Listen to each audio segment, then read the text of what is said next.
Terus karena banyak mengusulkan, Assalamualaikum warahmatullahi wabarakatuh. Perkenalkan saya Dr. Tirta. Saya ingin sharing beberapa hal. Hari ini saya adalah hari kedua saya di Rumah Sakit Kartika Pulomas. Saya ingin menegaskan beberapa info dan edukasi. Insya Allah edukasi ini sudah disarankan oleh Kementerian Kesehatan, dan saya juga udah konsul dengan Profesor Ova itu dari UGM. Saya juga udah konsul dengan Bu Kartina apa siapa? Lupa saya, itu dari Menkes. Saya juga udah diskusi dengan beberapa tim Junior Doctor Network. Saya ingin share beberapa edukasi. Tapi sebelum saya share, saya ingin bilang bahwa keadaan saya baik-baik aja. Ya gak gitu-gitu baik banget. Saya masih demam, naik turun, sama batuk. Posisi sekarang saya udah di rapid test di hari Rabu itu saya negatif. Dan saya ini adalah demam hari kedua, dikarenakan hari Jumat saya ada kontak dengan beberapa orang yang COVID. Dan ini saya PDP, masih pasien dalam pengawasan. Saya tes negatif, paru-paru saya di ronsen alhamdulillah aman. Cuman ada gambaran bronkitis kronis. Ya, saya memang ada penyakit bronkitis kronis dari 2018. Tapi untuk gambaran pneumonia nggak ada. Gambaran gejala COVID juga nggak ada. Lab saya aman, tapi kepastian untuk aman adalah swab test.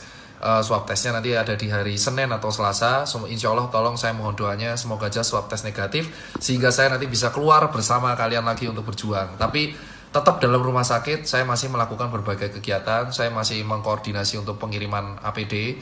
Lalu saya masih mengkoordinasi dan bersama teman-teman pengiriman tur nutrisi.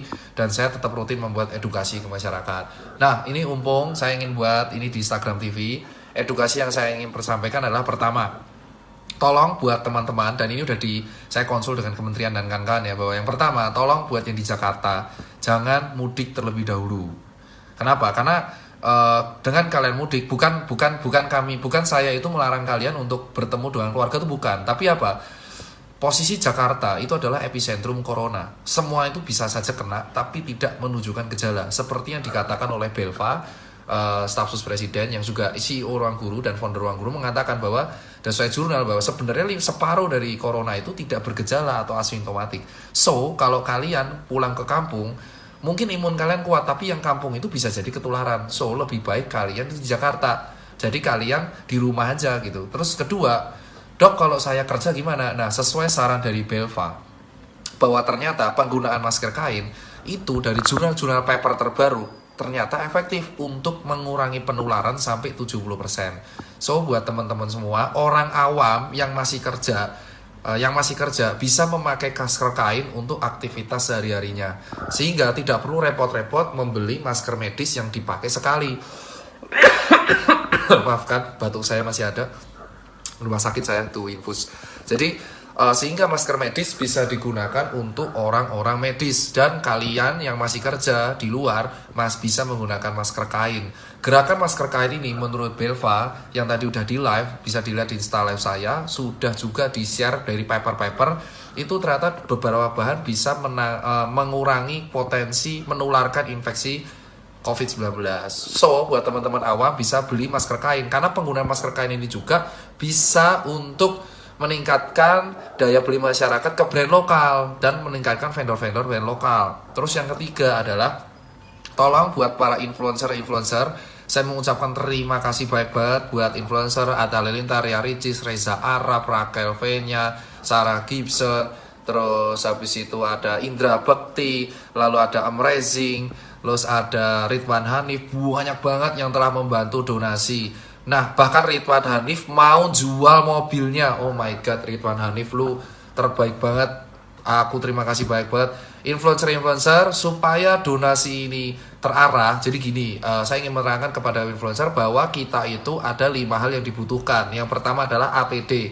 APD yang dibutuhkan bukan sekedar surgical mask, tapi juga helm yang ada kacanya, goggle, dan hazmat. Nah, hazmat ini jujur sangat berguna buat kita semua.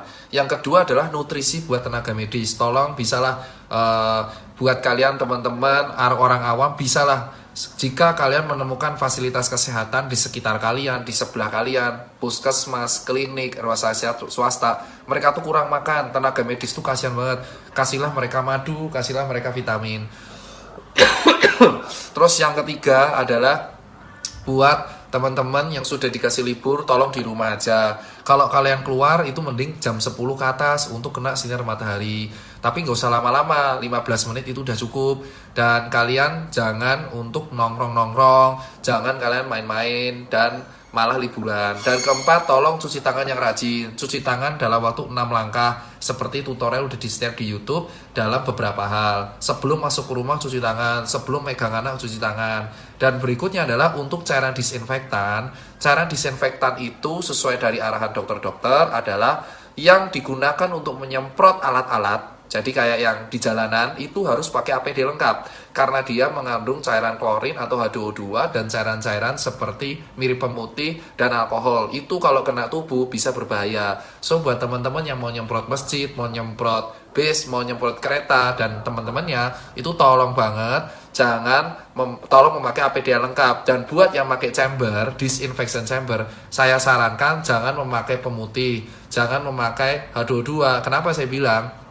Jadi cairan yang ada di buat alat disinfektan nyemprot ruangan sama yang disinfection chamber itu berbeda. Nah, salah satu langkah yang bisa dilakukan seperti chamber yang dibuat dompet duafa. Ini efektivitasnya emang masih dikit, tetapi chamber ini bisa berguna untuk mengurangi jumlah virus di pakaian. Bisa memakai Aquades dan Dettol. Untuk takarannya bisa ditanyakan kepada dompet duafa dan Fatur dari UGM. Yang kelima adalah